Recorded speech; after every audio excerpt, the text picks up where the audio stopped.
Polígrafo de la Estrella de Panamá.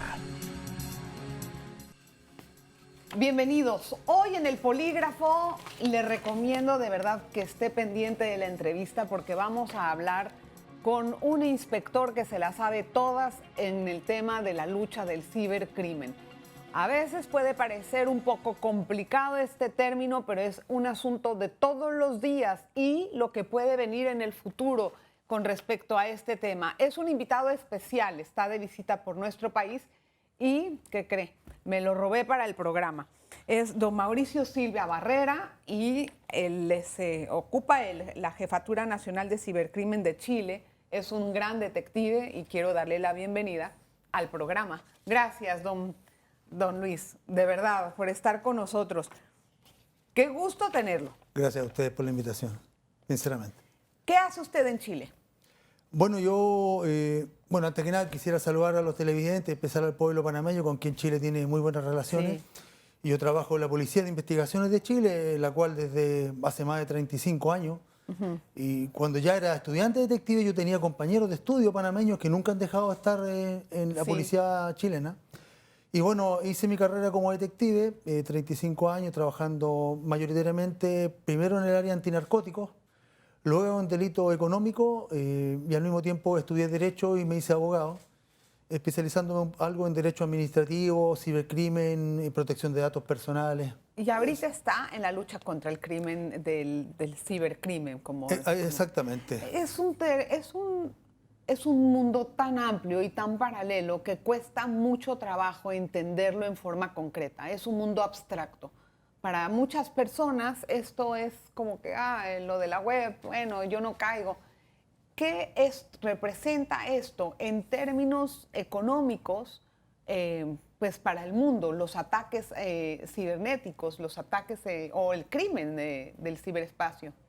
Bueno, la verdad que, dijiste varios conceptos que se utilizan comúnmente, un mundo paralelo, por ejemplo, y tomando esas palabras, claro, un mundo paralelo en que actualmente se mueve mucha parte de la economía y una economía anonimizada, donde efectivamente no sabemos quién está detrás de esos dineros, lo que en cierta medida, en el aspecto negativo de la digitalización, y lo recalco esto porque la digitalización y el mundo virtual no necesariamente es negativo, claro, por supuesto. Se ocupa, ¿cierto?, para el lavado de activos, algunas veces la trata de personas, el movimiento de dinero producto del narcotráfico. Entonces, efectivamente, un mundo paralelo, ¿cierto?, y que produce alguna dificultad en términos de comprenderlo, de personas que lo rechazan y se sienten, algunas veces lo he escuchado mucho el término de analfabetos digitales. Así como yo. Sí, lo que pasa es que uno puede tener una primera impresión de eso, pero efectivamente uno es analfabeto, pero necesariamente va a la banca, realiza algunos trámites digitales y prácticamente sin darse cuenta. Es verdad, o sea, ¿cierto? Hasta cierto punto tiene uno un nivel muy básico tal vez de eso. Sin embargo, ¿qué tipo de regulaciones se pueden encontrar en el ciberespacio que puedan ayudar a combatir el crimen de esta naturaleza? Claro, obviamente como son nuevas formas de delinquir, hay varios tipos de regulaciones normativas, que yo las llamaría como de derecho administrativo, que regula, por ejemplo, algunas empresas que sí, por ejemplo, los bancos, ¿cierto? Los bancos sí pueden, o, por ejemplo, no directamente en el mundo digital, pero sí pueden informar respecto a operaciones sospechosas. Por ejemplo, en mi país, todo depósito o movimiento de dinero de un monto superior a una X determinada cantidad, se reporta a una unidad que hace análisis de cruce de información y puede detectar movimientos de dinero. Así ¿cierto? es como se detecta muchas veces el blanqueo de capital. Exactamente, ¿cierto? Eso puede ser por una parte. Bueno, está descentralizado. Ahora, el pago de impuestos siempre va a estar presente. Nosotros siempre decimos, bueno, la muerte y el pago de impuestos es algo que en ninguna parte del mundo va... Nadie puede evadir. Claro, nadie puede evadir el pago de impuestos. Entonces, claro, efectivamente hay regulaciones. Ahora, desde el punto de vista de lo que a mí más me compete directamente, que es el derecho penal o la persecución criminal, obviamente actividades como las que estamos haciendo hoy en Panamá son muy útiles porque primero nos permite relacionar o conocer modus operandi que están cometiendo criminales en otras partes del mundo. Nos permite, por otra parte, establecer, y algo que es muy necesario para el trabajo legislativo, policial, de fiscal, establecer nomenclatura común una taxonomía común de delitos. O sea, Claro. nosotros no podemos en Chile llamar un delito con un nombre o un modo operandi con un nombre y en Panamá llamarlo con otro Es nombre y en ridículo en Francia estos llamarlo con días, otro ¿no? nombre. Entonces, al final nunca vamos a saber de qué estamos hablando. Entonces, este tipo de reuniones como las que tenemos ahora en Panamá son súper útiles. Esta Fundación Crime Stopper, que es una de las que está Lo máximo. muy importante, nos ayuda a establecer estos lazos. Nosotros además en la Policía de Investigaciones trabajamos en Interpol, así que Sí. estamos tratando de armar... Ok. Estoy entendiendo eso. Lo que veo, don Luis, es que el cibercrimen, como muchos otros delitos, avanzan a una velocidad mucho más rápida de lo que puede ser la respuesta legal, la respuesta de las investigaciones. ¿Qué hace usted en Chile para que no le pase eso? Bueno, yo quería decir algo, a ver, que en sentido que, a ver, hay que hacer una distinción que creo que es necesaria. Primero, hay dos tipos de delitos. Yo creo que hay un tipo de delito que son los delitos tradicionales utilizando una herramienta informática. O sea, usted la pueden amenazar, ¿cierto?, por teléfono, en un Twitter, pero ese es un delito de amenaza. No es propiamente tal un delito informático. En Chile había una legislación que consagraba solamente dos delitos, que era el sabotaje y el espionaje. Y actualmente estamos, yo creo, a días o semanas en que saquemos una nueva ley en la que incorporamos otros 4 nuevos delitos, ¿cierto? No obstante, tal como tú dices, el derecho penal, el derecho, por ser la última ratio, o sea, la última respuesta del Estado, la más potente, cuando ya todo falló, integra el derecho penal, tiene un movimiento más lento, ¿cierto? Entonces, nosotros debemos, creo yo, desde mi particular punto de vista, que debemos preocuparnos también de etapas anteriores. Por ejemplo, lo que decía, la regulación administrativa de las empresas relacionadas, por ejemplo, el movimiento de capitales. La educación. Sí. Es súper importante. Tú me hablabas delante del analfabeto digital, ¿cierto? De tener poco conocimiento. Lo conversábamos previamente, ¿cierto? De los niños. ¿Qué pasa con la educación de los menores de edad? ¿Por qué un padre permite que su hijo vaya a la plaza? No, o sea, perdón, ¿por qué un padre no permite que su hijo vaya a la plaza a las 8 de la noche o a las 10 de la noche, pero sí permite que navegue por horas y horas en Internet sin ni sujeción ni ningún control? Está entretenido. Eso es lo que yo quiero profundizar cuando regresemos de la pausa, porque es muy importante. No es que tiene que estar monitoreando todo el día y inspeccionando qué es lo que hace su hijo en el internet o en la web, pero sí tiene que echarle un ojo muy cercano, porque allí hay todo tipo de situaciones, por llamarlas de alguna forma. Una pausa y regresamos enseguida con más. Polígrafo de la Estrella de Panamá. Hoy regresamos con nuestro invitado, Luis Mauricio Silva. Está con nosotros, bueno, él es inspector detective chileno y está muy adentrado en la lucha contra el cibercrimen. Entonces, en Chile, por ejemplo, ¿cómo hace exactamente para acortar ese tramo, esa brecha, me está explicando, entre el cibercrimen y su trabajo? ¿Cuántas personas también están en su equipo? ¿Cómo trabaja en una investigación así? A ver, en Chile, desde el año 2000, la Policía de Investigaciones, que es la policía investigadora, creó brigadas del cibercrimen, unidades policiales especializadas en investigar delitos informáticos. Bien. ¿Ya? Esas unidades se crearon, actualmente tenemos una en la capital, Santiago, y una en Valparaíso y otra en Concepción. Esperamos en los próximos meses quizá crear otra brigada. Pero actualmente la transformación que se ha dado es que se ha creado una jefatura nacional de cibercrimen que va a tomar toda esta brigada, ¿cierto?, para hacer un trabajo más armonizado y conjunto y más potente. Ahora, yo defino ese trabajo de varios puntos de vista. Primero, infraestructura y equipamiento. Segundo, personal y capacitación. Y 2 ejes transversales que son el comunicacional y el legislativo. Efectivamente, si tú me preguntas si eso es caro, sí es caro, pero no es un gasto, es una inversión. Correcto. O sea, es mucho más barato hacerlo que no hacerlo. Ahora, ¿cuánta gente y qué tipo de preparación tiene la gente que trabaja con nosotros? En el ámbito del personal, a ver, nosotros tenemos, favorablemente hace un tiempo atrás, en la Policía de Investigaciones, y ahora estamos en idea de hacerlo nuevamente, también tuvo un programa de ingreso de detectives profesionales, a donde se ingresaba como detective, pero teniendo previamente un título profesional. ¿Tienen que ser ingenieros?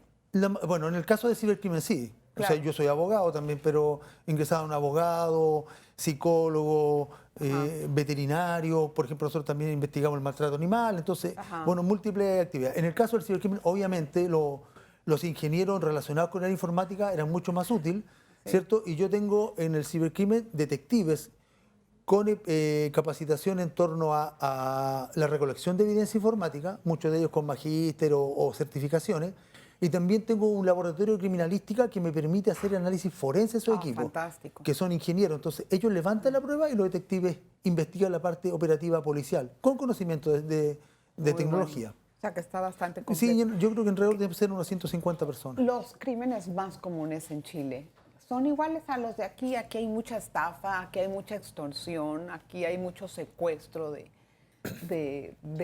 páginas o de información. ¿Qué es lo que pasa en Chile, por ejemplo? Sí, yo creo que efectivamente hay una similitud, porque efectivamente donde todos conocemos más o menos la web y sobre todo lo que siempre me mencionan de las criptomonedas, ¿qué piensa uno cuando hay criptomonedas? Piensa dólar, dinero, Sí. entonces lo que hay detrás siempre son estafas, o sea, lo que es mayoritariamente. Pero también hay un tipo de extorsión, también hay como la amenaza de que te voy a publicar esta foto tuya o íntima, o de una empresa que le han secuestrado toda su información también y piden dinero al rescate. O sea, dinero al rescate, el dinero a cambio. Claro. O sea, ¿cuánto está dispuesta a pagar una persona por eso? ¿O una empresa? Bueno, más de lo que la policía quisiera. Primero, la policía lo que pide siempre es que la denuncia se haga, porque si no el fenómeno no se conoce, ¿cierto? En el caso de la empresa, el fenómeno es distinto, porque en la empresa los problemas que hemos tenido principalmente en Chile es que las empresas no están dispuestas a denunciar. No, pues en muy pocas partes, realmente. Claro, porque obviamente lo que ellos cuidan mayormente es su reputación. Bien. Entonces, en algunos casos nosotros hemos establecido algunas regulaciones de obligaciones de reportar. ¿Cierto? ¿Y funciona? Sí, yo creo que relativamente funciona bien. Obviamente seguimos ahora con una nueva legislación, seguimos creando legislación administrativa y penal con el objeto de poder conocer el fenómeno y poder, a ver, porque si nosotros tenemos un banco que esté expuesto a una amenaza informática, la idea es poder que ese banco dé alerta para poder alertar a otros bancos y que esto no se siga propagando, y él pagando solamente va a solucionar su problema, pero la amenaza va a seguir vigente. Pero entonces, ¿cuánto tiempo se tarda usted en investigar el caso y si logra agarrar a los responsables? Sí, va a ser relativo. Hay personas que con poca experiencia intentan hacer extorsiones y efectivamente, a ver, recientemente en Chile hubo un caso de amenaza a unos colegios y la Brigada del Cibercrimen logró identificar la dirección IP, logró llegar hasta un lugar muy lejano y logró aclarar el hecho. ¿El hecho cuál es? Este asunto que en el mundo ciber se habla de alguna asimetría. Una pura persona, un niño de 15 años, puede paralizar un aeropuerto si sabe de informática, ¿cierto? Entonces, el daño que produce es muy potente en comparación a los recursos que utilizó para causar ese daño, ¿cierto? Antiguamente un asaltante de banco tenía que hacer toda una logística, ¿cierto? Para asaltar un banco, conseguir armas, disponer vehículos, lugar de escondite. Actualmente una persona puede hacer eso, ¿cierto? Desde su computador. Pero cuando es una persona más adiestrada en el tema de informática, que tiene mucho más conocimiento, no se la pone tan sencillo a la policía. Exactamente. Entonces, ¿cuál es el mecanismo que emplean ustedes para poder dar con el culpable, o sea, con el responsable? Bueno, va a depender un poco el mecanismo que yo he utilizado. Tenemos empresas multinacionales que son muy importantes, que todos conocemos, que las tenemos en nuestro teléfono. Algunas son más cooperadoras que otras, va a depender un poco de eso. Y también va a depender, en el caso de nosotros tenemos algunas facilidades, porque estamos en Ameripol, estamos en Interpol, de hace muchos años, desde la creación de la Policía de Investigación. Entonces nosotros tenemos muchos contactos para hacer enlaces con otros países y en algunos casos poder trabajar procesos de extradición si fuera necesario, pero efectivamente no puedo dejar de reconocer que hay dificultades también, como las que te mencioné en un comienzo, de establecer legislación común. O sea, si yo voy a perseguir a una persona por un delito que cometió en Chile, eso también tiene que ser delito en el otro país. Pero se tarda años, se tarda meses. ¿Cuánto tiempo se tarda? Sí, puede dar varios meses, incluso en algunos Y casos. cuando hay, por ejemplo, un caso de la extracción de documentos de una empresa, como fue Panama Papers y de todos los Pandora Papers, todos los papers del mundo, ¿eso es muy difícil lograr dar con el responsable? Sí, es muy difícil porque requiere primero equipamiento, ¿cierto? Tecnología, personal capacitado y luego relaciones internacionales que permita articular una respuesta penal en ese caso. Entonces, efectivamente... Porque no he visto más que a Assange, bueno, Claro. y al otro que se fue a Rusia, el que estaba en la NAS, pero realmente no he visto casi ningún responsable por esas cosas. Sí, sí, efectivamente es difícil, pero también yo creo que también en general los países desarrollados han logrado generar algunos grados de respuesta para delitos, estamos siempre hablando de delitos comunes, delitos relacionados con dinero, Sí. ¿cierto? Ahora, ¿cuál es el riesgo al que se expone a nuestros hijos en la web? A mí me gustaría tener que poder ampliarle a un padre de familia de qué debe de estar alerta y cómo es que se debe de guiar a los niños cuando a uno le da una tablet, porque se la dan desde la escuela. Y llegan a casa y muchos en la casa pueden tener un celular, pueden tener un tablet, pueden tener cualquier otro mecanismo en donde el niño pasa horas. Claro, efectivamente. Bueno, ahí hay varias cosas que uno podría decir. A ver, personalmente a mí me parece que un factor importante, y tú dijiste, se la pasan desde la escuela, los profesores. O sea, me imagino que los profesores serán algunos contemporáneos míos y son adultos, ¿cierto? Y efectivamente a lo mejor no son nativos digitales, pero los profesores son agentes multiplicadores.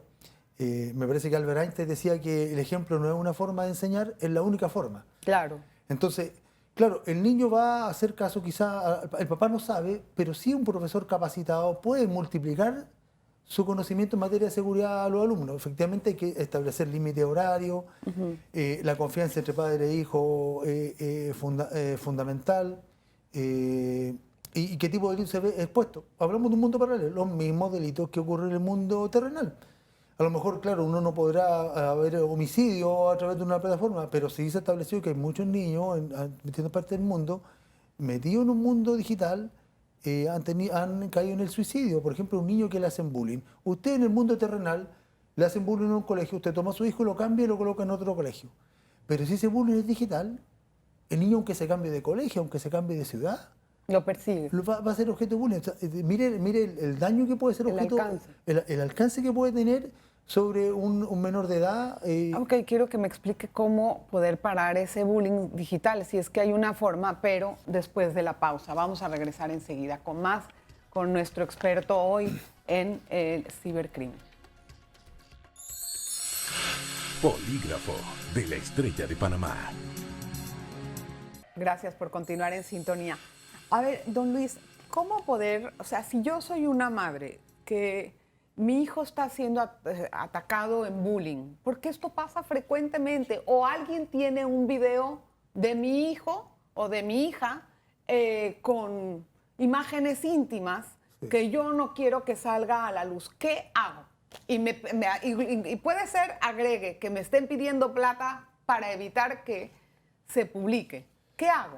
Claro, ya estamos hablando de las consecuencias, o sea, el video ya está. O sea, la primera recomendación es que... el video ya está, o la imagen. O sea, cuando uno toma esos videos debe tener clara conciencia que eso de alguna forma en algún sitio va a quedar.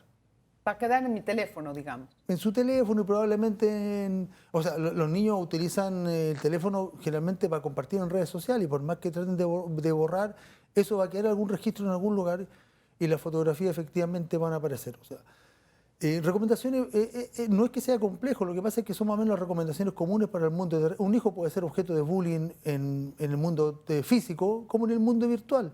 Entonces, la cercanía padre-hijo es fundamental. Pero ¿cómo lo paro en el mundo digital? En el mundo digital, o sea, es deber denunciar. O sea, uno puede tener medidas, yo no conozco la legislación panameña específicamente, pero uno podría tener medidas de resguardo respecto de los menores, de la identidad de los menores, ¿cierto? Y efectivamente la policía puede tomar algunas medidas con el objeto de bajar algunas imágenes, sí, ¿cierto? Pero eso cuando ya está, la otra persona la bajó y ¿cierto? Y la tiene en su otro teléfono, ya eso es imposible de eliminar. Entonces, lamentablemente en este sentido, la prevención resulta fundamental. No tenemos una posibilidad cierta de sacar toda la imagen desde el mundo virtual, eso es imposible. Ya, pero entonces me fregué, pues. no es que sea fregado, o sea, la policía puede gestionar, ¿cierto? Bajar cierta, no sé, YouTube, lo bajamos de YouTube, pero las personas que bajaron el No, video pero el que tiene el video en la mano, ya lo tiene, y eso va a estar replicado quizás por miles. eso es una amenaza horrible para cualquier niño. Eso es lo que provoca un suicidio realmente. Un niño no tiene, también le ha pasado a adultos, me imagino. No, por supuesto, y pasó mucho tiempo lamentablemente no es sexista, pero el comentario es que la mayoría de las veces mujeres las afectadas eran las mujeres, ¿cierto? Que consentían tomarse imágenes, Videos. perdón, pero lo digo, consentían tomar imágenes, ¿cierto? Entonces después decían, no, pero sí, a ver, yo publico estas imágenes, pero estas imágenes fueron consentidas. Entonces hubo, por ejemplo, en mi país toda una discusión respecto a eso, una discusión en derecho, porque esas imágenes no fueron ilegalmente obtenidas. Sí, pero no tenían permiso para publicarlas. Claro, ¿cierto? Pero tampoco no hubo nunca una manifestación de que eran... Entonces ahí se habló un poco de lo que era el sextortion, Ajá. ¿cierto? Entonces de publicar imágenes después terminada una relación y respecto de eso hay que legislar. ¿Qué legislaron en Chile con respecto a eso? Sí, efectivamente efectivamente esas imágenes no pueden ser publicadas y bueno, eso estamos trabajando también en la nueva legislación. O sea, la nueva legislación que está a punto de publicarse, sí, pero efectivamente no pueden ser publicadas imágenes porque efectivamente es una extorsión. ¿Y qué caso le ha llegado, por ejemplo, de personas que en vez de denunciar pagaron y volvieron a caer en eso mismo? Claro, si no nos denuncian, no tenemos conocimiento, que en la mayoría de las veces cuando tomamos conocimiento de manera informal respecto a personas que pagaron y efectivamente, pero la situación es que la persona paga, pero la extorsión potencial sigue, o sea, eso no evita que la persona vuelva meses después a pedir otra suma de dinero por lo mismo. Y entonces, ahí es donde acuden a ustedes por lo general. Sí, nosotros en general, la verdad que tenemos una buena tasa de esclarecimiento. Nosotros hemos tenido bastante, bueno, tenemos varios colegas que son profesionales y trabajamos en esto. De hecho, dentro del cibercrimen, tenemos una unidad, un sector de delitos comunes, otro sector área de delito económico y otra área de delitos de pornografía infantil, de abuso sexual. De trata igualmente. De trata de personas, ¿cierto? Entonces, también el cibercrimen está dividido en esos aspectos. Y con respecto a tantos robos que hay, por ejemplo, de las criptomonedas, ¿en algún momento se puede lograr saber quién hizo eso? A ver, robo criptomoneda. Robo, ¿en por qué ejemplo, sentido? he escuchado de que personas que tienen una criptomoneda, para no poner, cuando se conectan para hacer alguna transacción, se las roban. Sí, pero la modalidad de robo ahí podría caer en el concepto que hace pocos días se lanzó en Chile y también con la participación de Panamá, una campaña contra las fake coins. No, pero no es fake coin, no. Cuando tú tienes, y yo he escuchado, porque tú puedes tener tus criptomonedas en un USB. Sí. Adrede, también, para no tenerlas expuestas. En una billetera fría. Muchas veces, cuando uno han habido miles de robos que les han robado Bitcoin, que han robado esto, que ¿eso se logra saber quién fue o no? Es que efectivamente, a ver, como robo obviamente tal, nosotros no lo hemos registrado así. O sea, nosotros lo que tenemos es que son personas que entregan sus claves a sitios web que realmente no existen, ¿cierto? Y de esa manera acceden a su cuenta. Pero bueno, eso es como un robo. Es como un robo, ¿cierto? Pero efectivamente para poder violentar o romper una clave de Bitcoin, estamos hablando de otro tipo de ingeniería, a lo mejor de ingeniería cuántica, que todavía no está desarrollada, porque el Bitcoin, o por lo menos las criptomonedas, en general, las criptomonedas tiene un sistema de algoritmo seguro. Sí. El problema es que la gente a través de ingeniería social entrega claves, ¿cierto? O se mete a sitios web en los cuales no son los sitios web reales, ¿cierto? Y entregan claves, pero no efectivamente robo propiamente tal, a través de fuerza bruta ingenieril, no es los casos que entendí. Luis, me gustaría volver un momentito con los niños. Sí. Porque me parece sumamente importante poderlos aconsejar y saber qué decirles a ellos para cuando están metidos en la computadora. ¿Qué le debe de decir un maestro, un padre a un niño que está todo el tiempo según la edad? Bueno, ¿qué le dice uno menor en la vida cotidiana? No hables con extraños, ¿cierto? Ah, pero ahí es imposible. Ya, ¿cierto? Ahí es imposible, pero lo que pasa es que es extraño en la web, ¿cierto? generalmente, ¿cómo hacen los individuos que abusan de los menores? Simulan ser personas de una edad que no corresponde. Entonces, generalmente, ¿a dónde avanzan después? Primero la extracción de fotografías, ¿cierto?, íntimas de los menores, y luego avanzan, ¿cierto?, hacia, en algunos casos, a fijar puntos de encuentro. Entonces, es imposible determinar que la persona que está detrás de la cámara efectivamente sea quien dice que es, ¿cierto? Y por eso es importante que el menor tenga contacto con sus padres y ver cuál es su círculo de amigos. Pero muchas veces cuando el menor cae en eso, tiene tanta vergüenza que no se atreve a contarlo. Claro, por eso te digo que al final el mundo es un mundo digital, pero las soluciones están dadas por las mismas soluciones que nosotros aplicamos en el mundo real. Si no hay confianza entre padre e hijo en el mundo real, tampoco la hay en el mundo digital. Y los casos de trata de personas por la web, o más bien por el ciberespacio, ¿cómo se dan? Bueno, primero, en el sentido, usted lo dice, se facilita, ¿cierto?, a través de las comunicaciones, sí, a través de los pagos. Al final lo que utilizan ellos son medios digitales para realizar un delito común y corriente, y la trata de personas antes del mundo digital. Ah, ok, entiendo. Ok, ahora, ¿qué tipo de recomendaciones les puedes dar a la audiencia hoy para que puedan estar alerta por si pasa esto y no se atreven a ir con la policía? También tienen desconfianza, dirán, no, yo no le voy a dar mis datos a la policía, luego ellos van a ser los que van a hacer algo conmigo. Bueno, primero depende por eso es muy importante el nivel de confianza que tiene la ciudadanía respecto de su policía. Favorablemente, a ver, no quiero pecar de orgullo, pero en el caso de la PDI, ayer me llegó la encuesta y la Policía de Investigación de Chile es la institución en Chile de más prestigio. Ah, vaya, muy bien, felicidades. Entonces, eso permite que a lo mejor las personas se acerquen a la policía de una manera con confianza, ¿cierto? Pero cuando no es así. Ahora, claro, uno dice no es así, pero por ejemplo nosotros vemos muchas personas que desconfían de la policía, pero cuando van a comprar una farmacia, en el caso de Chile, le piden su RUT para hacer un descuento, la persona entrega su identificación completa para... Entonces, tú ves que hay como una doble. La confianza tiene que generarse. Ahora, efectivamente, cuando uno navega en la web, tendrá que tomar alguna medida de precaución. La principal medida es, por ejemplo, siempre lo dicen, yo he visto aquí programas o youtubers que también dan recomendaciones panameños, ¿cierto? Si usted va a meterse en una página web, no vaya de un link a esa página web, digite, escriba claro, y vea que efectivamente aparezca el candado de seguridad. Claro, de seguridad. Son normas como buen tip. Son como muy básicas. Buen tip. Gracias, Luisito, por estar con nosotros. Se nos terminó el tiempo. Estaba muy interesante la charla. Espero que también le haya servido a usted y que lo aplique con sus hijos. Eso es lo más importante para poder prevenir, porque darle un aparato electrónico a un niño tiene su riesgo. Gracias por estar con nosotros y nos vemos la próxima. Polígrafo de la Estrella de Panamá.